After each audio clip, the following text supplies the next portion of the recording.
প্রত্যেকটা উপজেলায় একজন লিগ্যাল এইড অফিসার থাকবেন, উনি আপনাদেরকে নিয়ে কাজ করবেন। আমি একজন বিচারক হিসেবে দেখা যায় যে আমার একদম ফিল্ড লেভেলে কাজ করার সুযোগটা কম। আমি কি আপনাদেরকে নিয়ে একটু বসবো, কথা বলবো, সেই সুযোগটা হয়ে ওঠে না। কারণ লামাতে এত বেশি মামলা, এত বেশি চাপ যে আমার লিগ্যাল এইড নিয়ে যে আমি আপনাদের সাথে একটু বসে কিছুটা মত বিনিময় করবো, সেই সুযোগটা হয় না। কিন্তু এগুলো যদি একজন লিগ্যাল এইড অফিসার দেয় আমাদের একজন বিচারককে, ওনার কাজই হবে আপনাদের সাথে প্রতিদিন মিটিং করা। আপনারা মানুষজনকে ধরে নিয়ে আসবেন যে ধরেন স্যার এটা খুব গরিব, এই সমস্যা একটু দেখেন, উনি সাথে সাথে সমাধান করে দিবেন।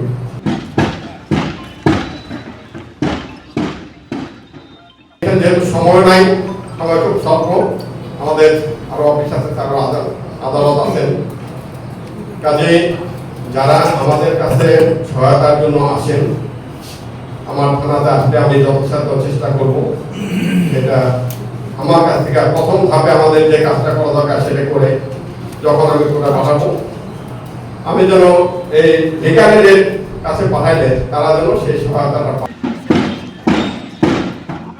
বিষয়টা যেমন আমরা গুরুত্ব দেব।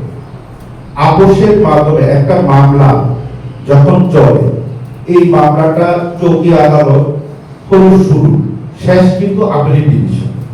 দেখা যায় যে কি একটা মামলায় যদি বিজ্ঞ বিচারক আপোষের চেষ্টা না করেন, বিজ্ঞ আইনজীবী যদি আপোষের চেষ্টা না করেন, দেখা যায় যে মামলাটায় রায় হয়। রায় হলে দেখা গেল হয়তো সাজা হয়, না হলে খালাস হয়। যদি সাজা হয় সেই ক্ষেত্রে কি হয়?